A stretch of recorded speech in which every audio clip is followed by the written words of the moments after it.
Last week we started Book 4, the Book of Birth and Quest, at the first canto, the birth and childhood of the flame.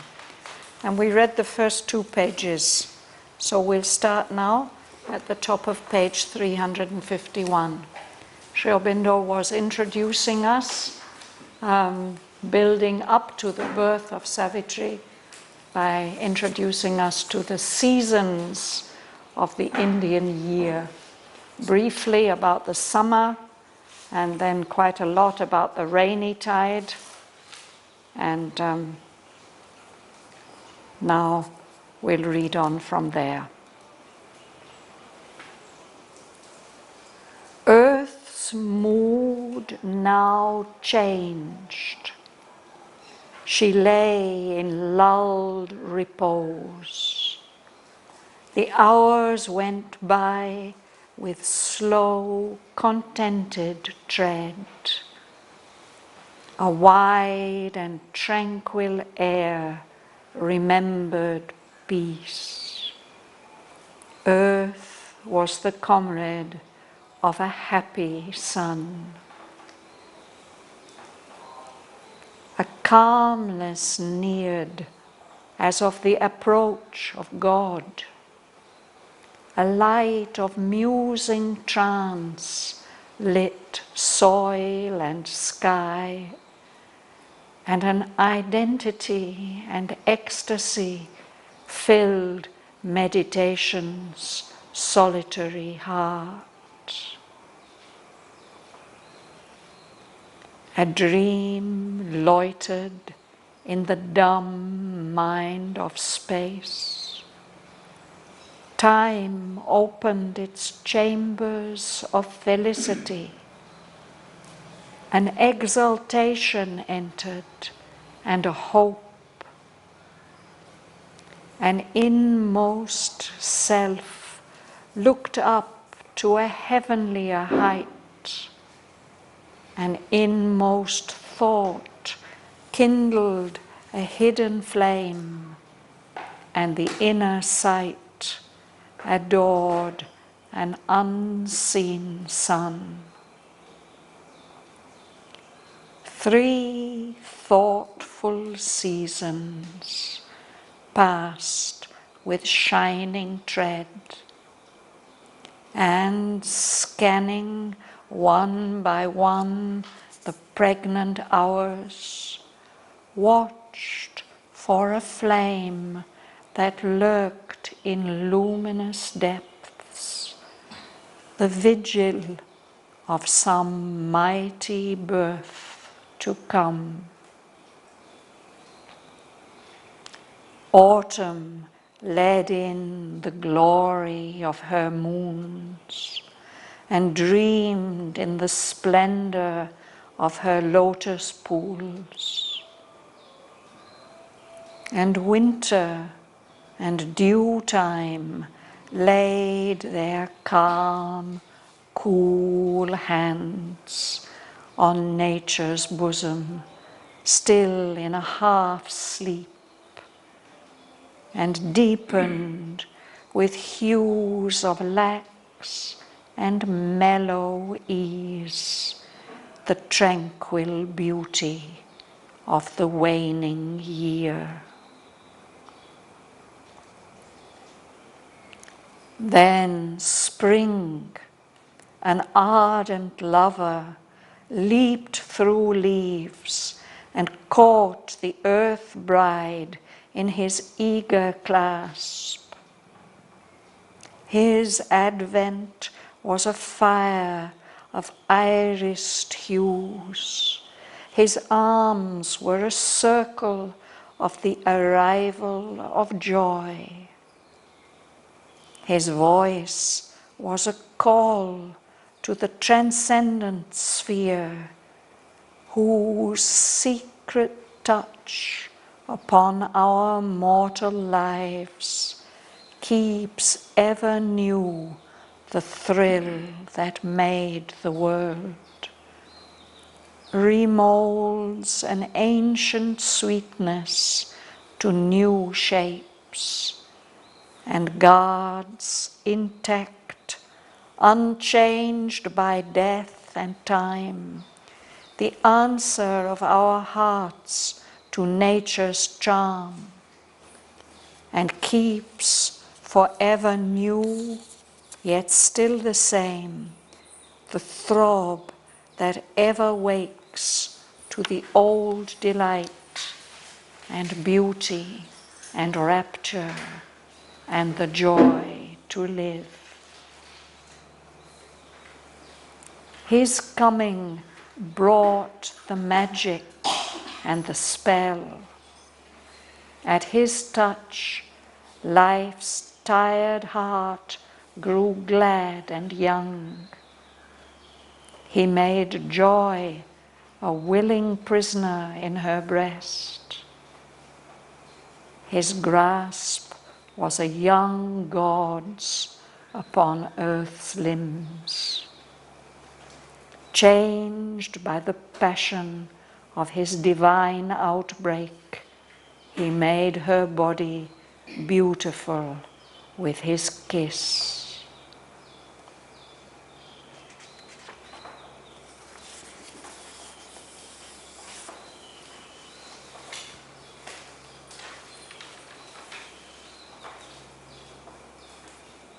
So we'll start this side, Rosa. Yes. First mood now changed. She lay Lulled.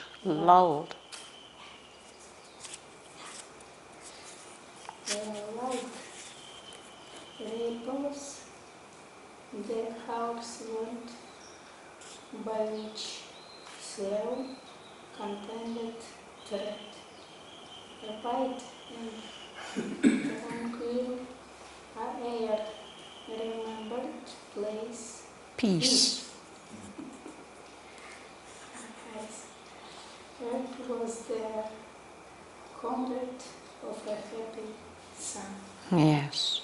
So after all that revolution and turmoil and storm of the rainy season, when it's over, the earth seems at rest. Earth's mood now changed.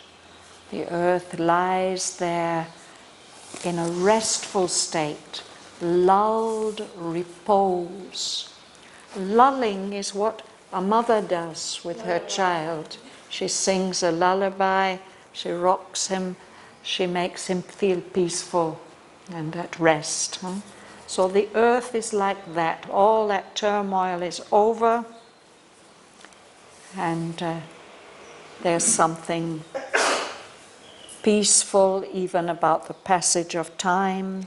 The hours went by with slow, contented tread. Contented is when you feel happy and satisfied and at peace. No? And the air also is peaceful, a wide and tranquil air, when things are very smooth and quiet, tranquil. The air remembered peace. It had been so disturbed, but now it remembers that peace. So this relationship of earth and sun becomes one of comradeship, of friendship. Earth was the comrade of a happy sun. The sun is not too hot. No, it is a pleasant time.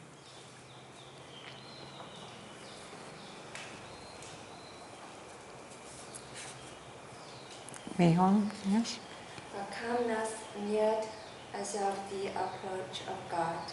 A light of musing trance lit soil and sky, and an identity and ecstasy filled meditation's solitary heart. So in this passage, these first lines that we read up to line 85 now, he's not speaking specifically about one season. He's speaking about that calm, quiet time after the rains, when there's autumn and winter and this early spring called dew time. The rain time is the time when the tired earth gets fertilized again and new life is prepared, no? And now he speaks of these seasons as a time of waiting, of expectation. There's this calmness coming near. It's as if God is coming nearer. And on the ground, the soil and the sky, there's a special light, a very peaceful kind of light, which is almost meditative, a light of musing trance. In the old Indian tradition, the seasons of the year had different significances for the spiritual life. No? And I think this time, the time after the rains, when things are peaceful and quiet, this is a time for meditation and religious practices and these kind of things. No? So something of that he is evoking. And he says those who were meditating, they felt some great closeness, an identity, a oneness, and an ecstasy, an intense bliss. This special feeling coming in to the solitary heart of meditation. Francesca, will you read? A dream loitered in the damp mind of space. Time opened its chambers of felicity. An exaltation entered and a hope. An inmost self looked up to a heavenlier height. An inmost thought kindled a hidden flame. And the inner side adored an unseen sun. So something is going on within. He's going to describe the seasons and their outer characteristics. But through all these three seasons, there's this expectation is happening. A dream is coming slowly. When you loiter, it means you take your time. You're not in a hurry. No? That dream is approaching there in the dumb mind of space. Something is coming nearer to the earth. And time opens its chambers of felicity, as if it opens up its doors to happiness. And through those doors, an exaltation, a kind of feeling of aspiration and longing for higher consciousness, and a hope. On the inner levels, an inmost self, the very deepest self within, looks up to a heavenlier height, above the normal height, closer to heaven. An inmost thought kindled a hidden flame. To kindle means to get a fire going, to start a fire. You start with little bits of shavings and some paper, and then you breathe on it, you get it going. This is an inner flame, a hidden flame, a flame of aspiration and hope. And the inner sight adored, it worships an unseen sun. There's some divine light and power and energy there. It's not yet seen, but the inner sight is worshipping it calling it to come.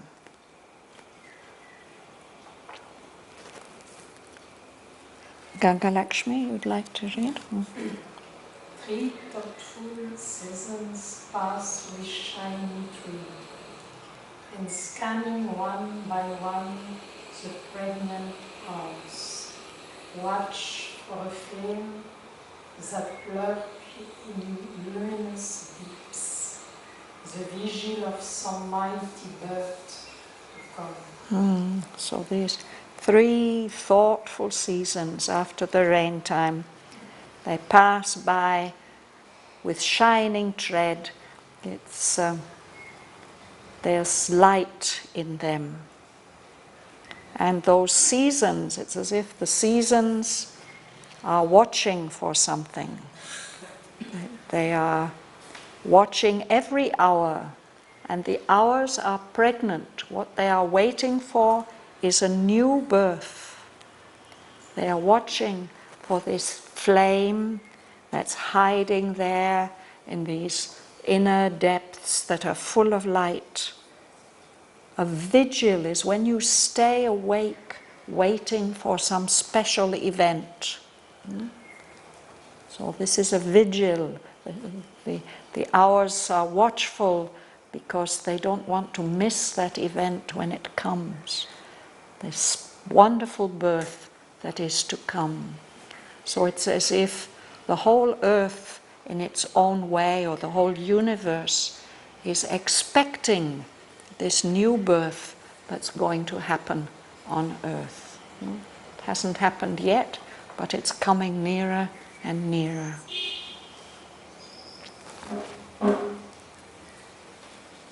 Until autumn led in the glory of her moons and dreamed in the splendor of her lotus pools, and winter and dew time laid their calm, cool hands on nature's bosom still in a half sleep, and deepened with hues of lax and mellow ease the tranquil beauty of the waning year. waning. Year. So these are the 3 seasons, autumn. And autumn leads in the glory of her moons. The autumn moons are the most beautiful moons of the year in any country, I think, at any time. No, and, especially the October moon, I think, is often very, very special. No, and the skies are clear. There aren't clouds. We see these wonderful moons. And the other thing that comes in autumn is the blossoming of the lotuses in the pools all around. No? So the season of autumn is dreaming in the splendor of her lotus pools, full of beautiful blooms.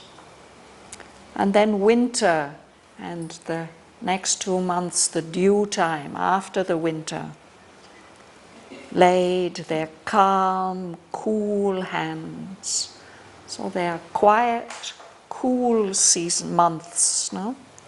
They lay these calm, cool hands on nature's bosom.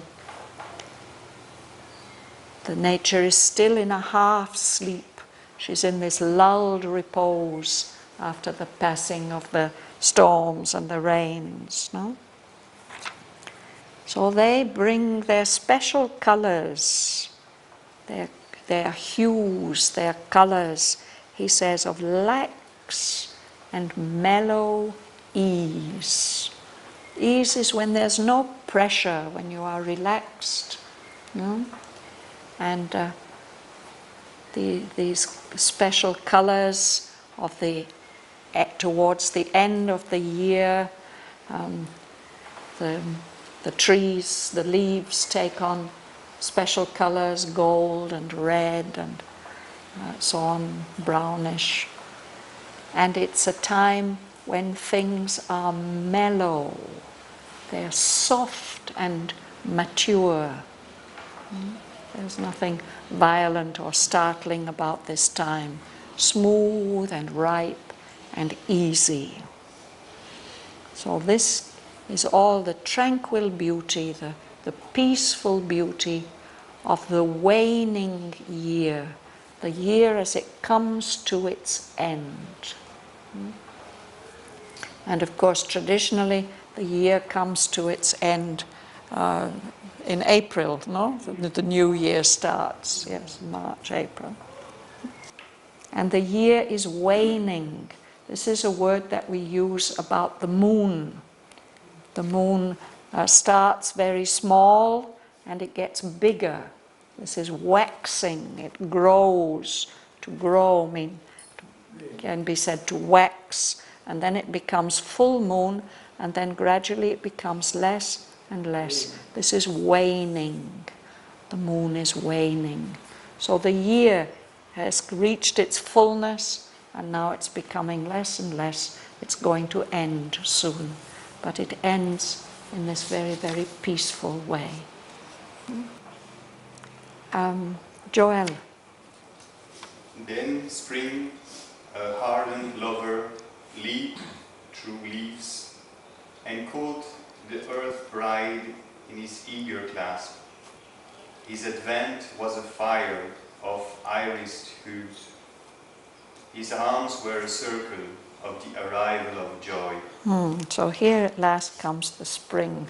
And of course the spring is the time of fresh love. He's an ardent, passionate lover. Here he is, he leaps through leaves, he suddenly appears and clasps the whole earth in his arms. And when he comes, his advent, his coming, brings all these wonderful colors, all the bright colors of spring. And this clasp, his arms, were a circle of the arrival of joy, of delight. You'll read, Gunsun?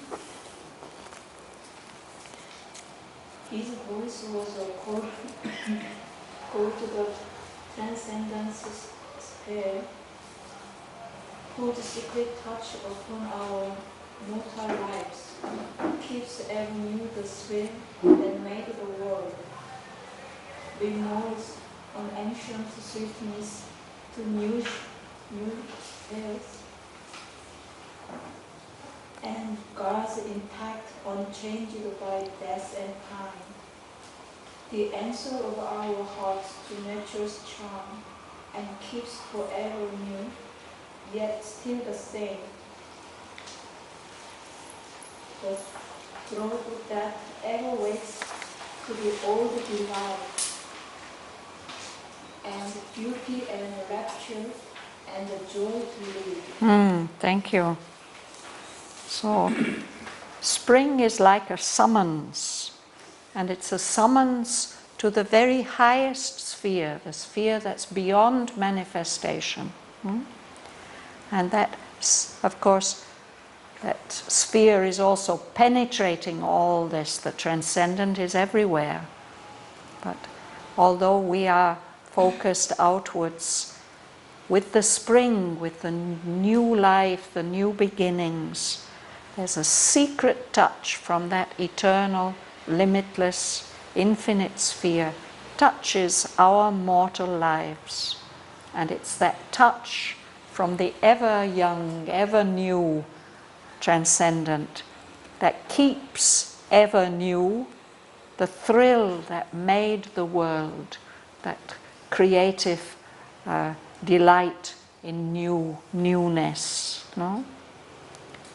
And that secret touch upon our mortal lives, it remolds, it shapes again an ancient sweetness, a timeless sweetness that has always been there, but it gives it new shapes. And it keeps for us intact, unspoiled, undamaged, unchanged by death and time, the response, the answer of our hearts to nature's charm, the delight of nature. It's especially in the springtime.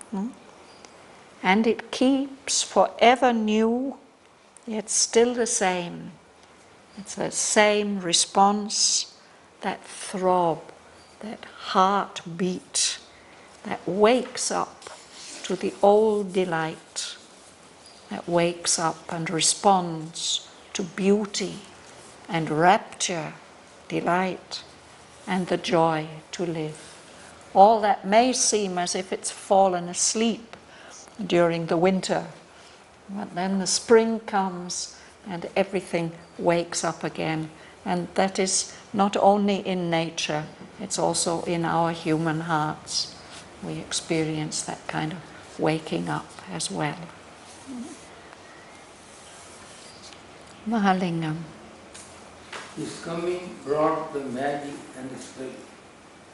At his touch, life's tired heart grew glad and young. He made joy a willing prisoner in her breast. Yes, so it's the coming of spring that brings that magic, that enchantment.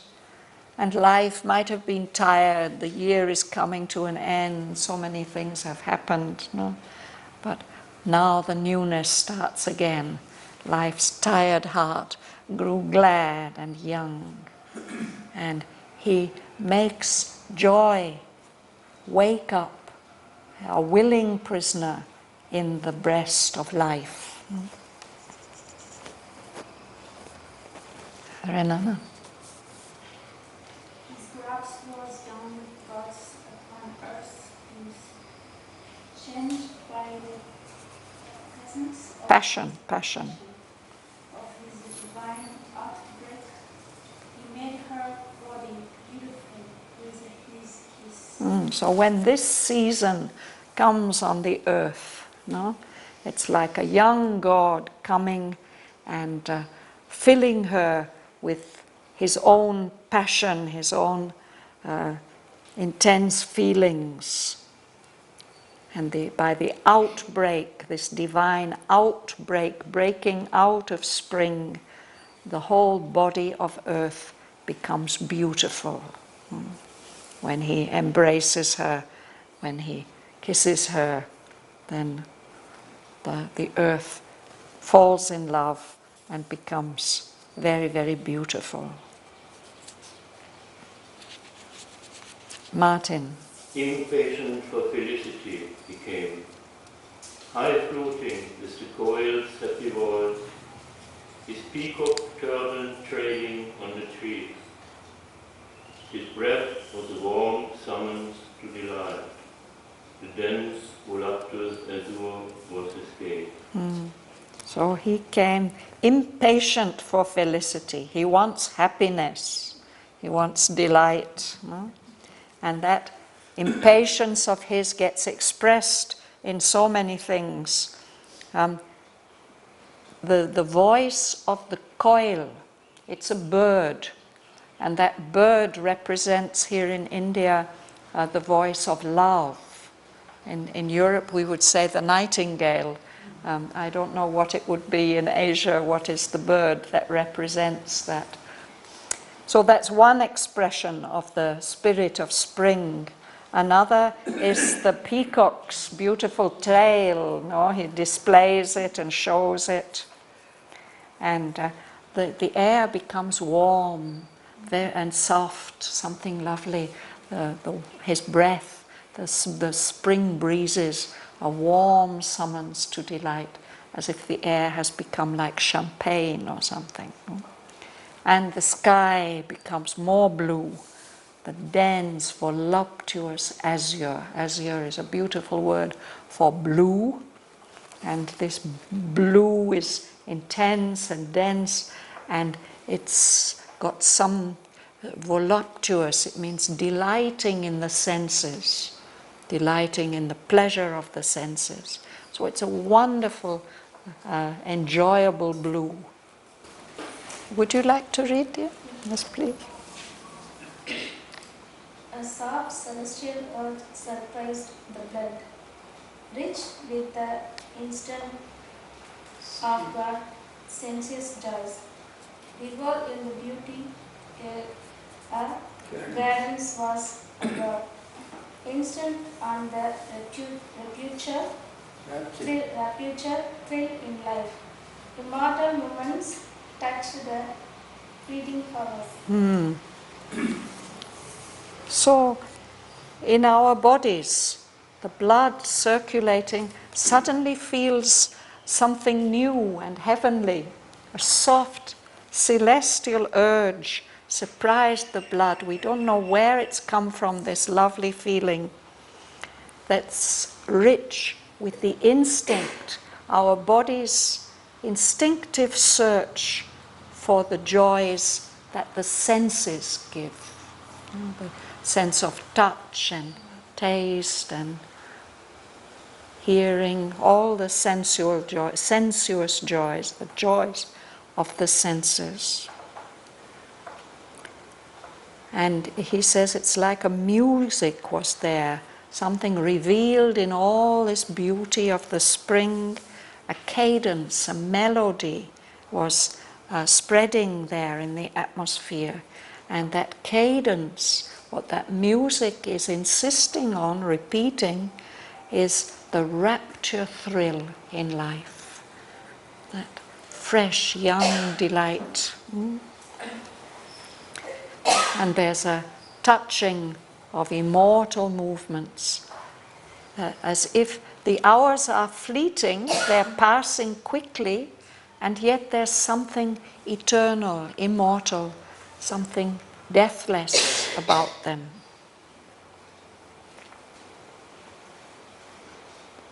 Patricia.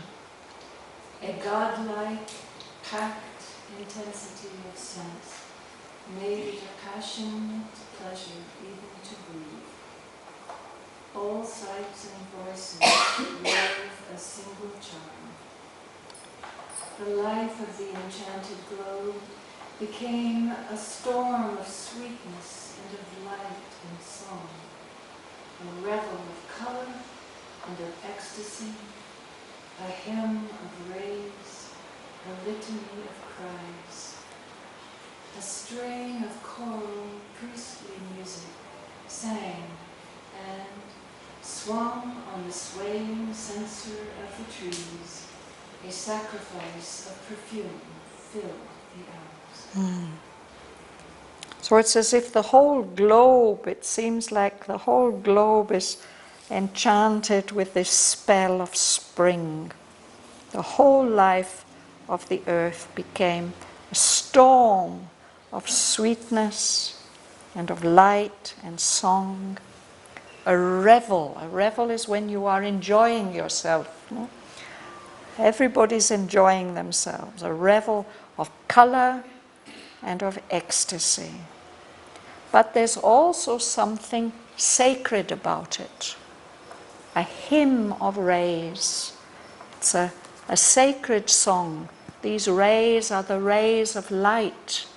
They are expressing something sacred. A litany. A litany is another kind of sacred song that is used in the church ceremonies. But it's all the cries of the animals and the birds. They are all singing this sacred song. And so all this is like a chorus of priestly music, the music that invokes the divine, all these wonderful sounds that come with the spring. And also, when we have a sacred ceremony, there will be the incense, the perfume. And they have a special vessel for holding the burning perfume, and then they swing it from side to side. That's called a censer. It's the vessel that diffuses the perfume. He says the trees are that censer. They are spreading that perfume everywhere. That's a sacrifice, an offering of perfume, filling all the hours. Bärbel. As Ahsoka's day, pure like the breeze of an unstained desire. White jasmines under the enamored air. Yeah. emerald air, pale mango blossoms in the liquid voice of the love-maiden coil, and the brown bee muddled in fragrance at the honeybox. So these are the things that we see, the beautiful sights. Asokas, these are flowers that grow on a tree, brilliant red flowers. The name means no grief, Asoka. So they are burning in crimson spots of flame. And then there are the jasmines. Jasmine represents purity. No? He says it's pure like the breath of an unstained desire, some desire in which there's no impurity at all. White jasmines, that wonderful jasmine fragrance is haunting. The enamored air, the air is in love. Enamored means in love with that lovely perfume. And then there are the pale mango blossoms. You know how they come? They're very, very pale yellow. And the coil, Antim was just saying, that it likes to eat those flowers. So they feed the voice, the liquid voice of that bird who is singing his love song. The love-maddened coil, over and over again, he sings his song. And there are the bees. That's another typical sound of the spring, is the brown bee muttering, making his buzzing, quiet buzzing in the fragrance among these buds of all these flowers that are giving their honey. So what a beautiful picture of the spring. Shamala, you read the last two lines, please. The sunlight was a great God's golden smile. All nature was at beauty's festival. So it's like a great festival of beauty in the spring, and blessing it is the smile of the sun smiling down with his blessings, his benedictions. In this high signal moment of the gods, answering earth's yearning and the cry for bliss, the greatness from our other countries came. So Sri Aurobindo says this springtime, when everything was at beauty's festival and the sun is blessing, in this high signal, significant, important moment of the gods, in us as an answer to the yearning, the longing of the earth for bliss, for ananda, a greatness from our other countries came. This means Savitri came down and was born, took a body. So we'll stop there for today. So let's read these lines together from the top of page 351.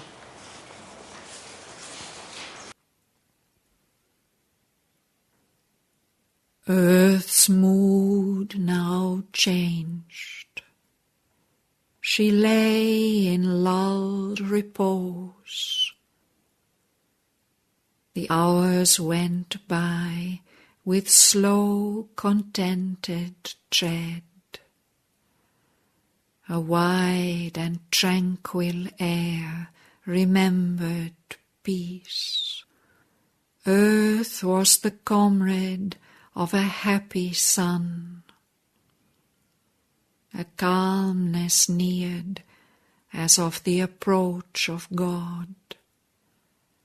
A light of musing trance lit soil and sky, and an identity and ecstasy filled meditation's solitary heart.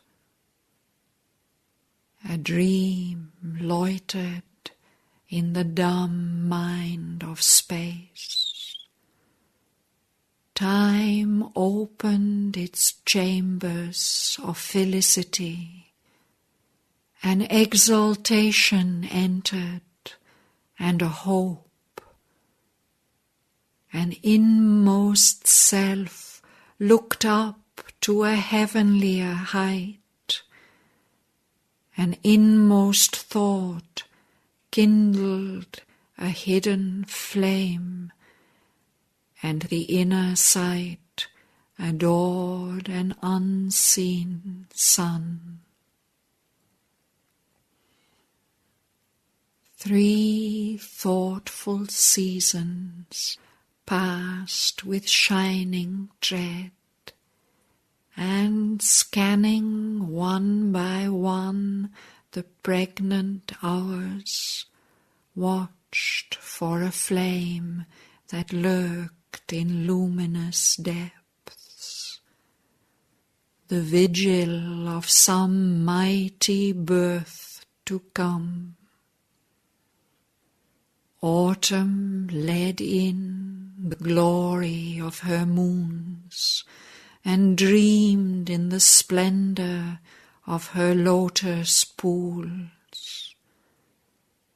And winter and dew time laid their calm, cool hands on nature's bosom, still in a half-sleep, and deepened with hues of lax and mellow ease the tranquil beauty of the waning year.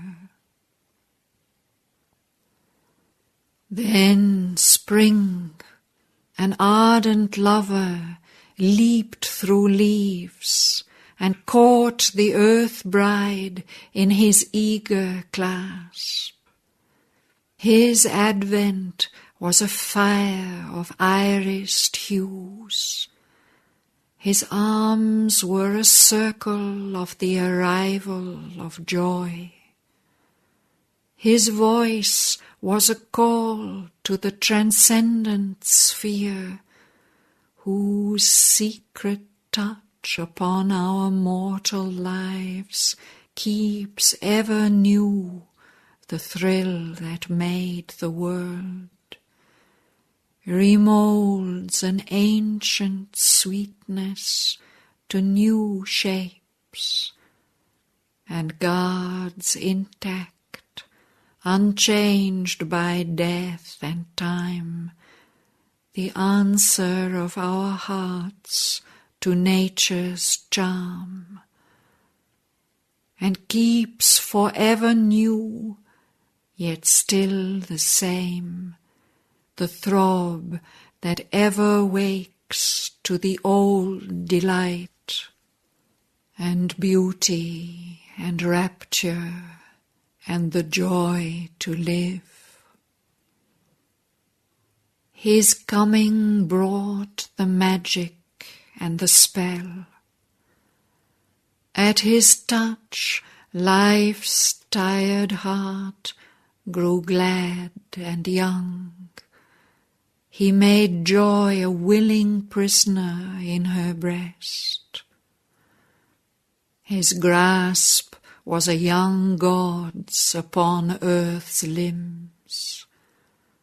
Changed by the passion of his divine outbreak, he made her body beautiful with his kiss. Impatient for felicity he came, high fluting with the coil's happy voice, his peacock turban trailing on the trees. His breath was a warm summons to delight. The dense, voluptuous azure was his gaze. A soft celestial urge surprised the blood, rich with the instinct of God's sensuous joys. Revealed in beauty, a cadence was abroad, insistent on the rapture thrill in life. Immortal movements touched the fleeting hours. A God-like packed intensity of sense made it a passionate pleasure even to breathe. All sights and voices wove a single charm. The life of the enchanted globe became a storm of sweetness and of light and song, a revel of colour and of ecstasy, a hymn of rays, a litany of cries. A strain of choral priestly music sang, and swung on the swaying censer of the trees, a sacrifice of perfume filled the hours. Asokas burned in crimson spots of flame, pure like the breath of an unstained desire. White jasmines haunted the enamoured air. Pale mango blossoms fed the liquid voice of the love-maddened coil, and the brown bee muttered in fragrance mid the honey buds. The sunlight was a great god's golden smile. All nature was at beauty's festival. In this high signal moment of the gods, answering earth's yearning and her cry for bliss, a greatness from our other countries came.